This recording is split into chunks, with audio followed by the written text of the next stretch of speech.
Hello everyone! Welcome back to our channel.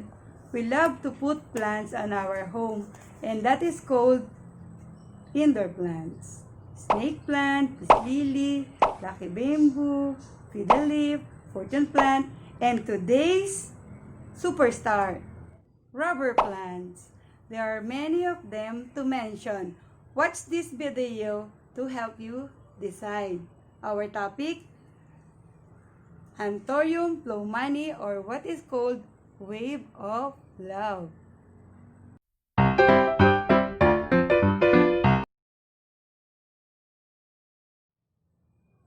Our channel is designed to inform, so it is your advantage if you will like, subscribe, and click the notification bell of our YouTube channel. Now, why Wave of Love? What do Wave of Love have? Wave of Love is wonderful drought tolerant. Forgetting, or you have no much time to water her regularly, she will not die. She will be just there, staying lovely, while showering your room with extra coolness. Why? This queen produces oxygen out of the polluted air roaming around our very home. Having Wave of Love is like you have installed a manual air conditioner. So it keeps your home and room more cooler. That is her first advantage over other indoor plants. Secondly, her popularity. Nowadays, what are the trending plants? Caladiums, aglonema, cataleas, until when? This plant, the Wave of Love, is a star on all season. Yesterday is her time, today is her time, and the never-ending tomorrow is still her time. There are lots of varieties of this Anthurium plant. We Filipinos, when we talk about Anthurium, we talk about this kind of plant with this kind of flower. But Anthurium plant has at least 7 other varieties. And if you may happen to see a certain plant with the same leaves, characteristics, and looks of that of Wave of Love, it is just from the family of Anthuriums. This Anthurium plant is a little bit expensive. So to prove what I am saying to you are all true, let's visit a certain garden in Bay, Laguna. Let's go! We are here in Barangay Puypuy Bay, Laguna, and this is Inay Isabel, the garden owner, operating this business for 15 years now, concentrated in the propagation, distribution, and selling of Wave of Love. One time, we passed through here and saw her beautiful plants. So amazing. Mother, we are here today to purchase. Is that also Wave of Love? That tall one? Rain of sun.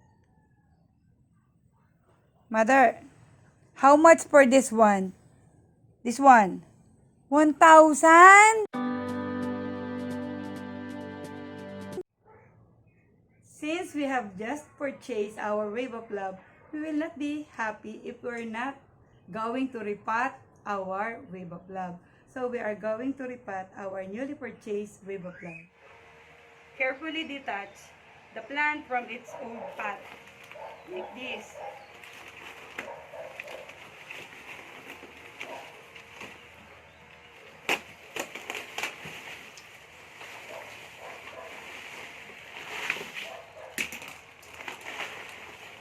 Remove the oiled soil from it and then loosen it. Look for the root ball. This plant has two plants, 1 and 2. Then detach using also a sharp object, a knife or a cutter will do, and then remove it using a little bit force here, like that.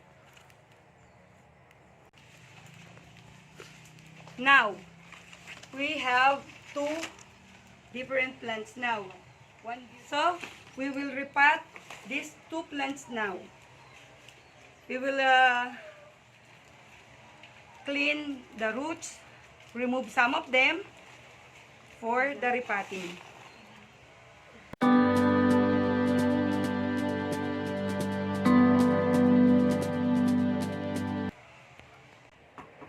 On our repotting, we will need a pot like this, wide, big, but not too deep.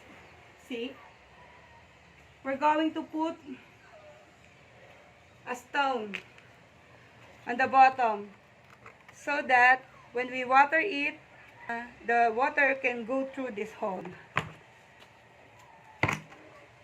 We have peat moss, charcoal, and pieces of decaying barks. Here we have a mixture of river sand and soil. Sometimes when we detach, we're having this kind of trouble sometimes. We detach the leaves, but see, there is no root. So this piece will not going to propagate because of the absence of the root. It should be detached like this. See? Cut leaves, and it has the roots and a part of the root ball here. So this will propagate. So for the potting and repotting of our new plants, we're going to fill the soil here until almost just 3 inches far from the lid. Then we're going to get our plant and put it here just the way it was in the old pot. Then fill it with the soil.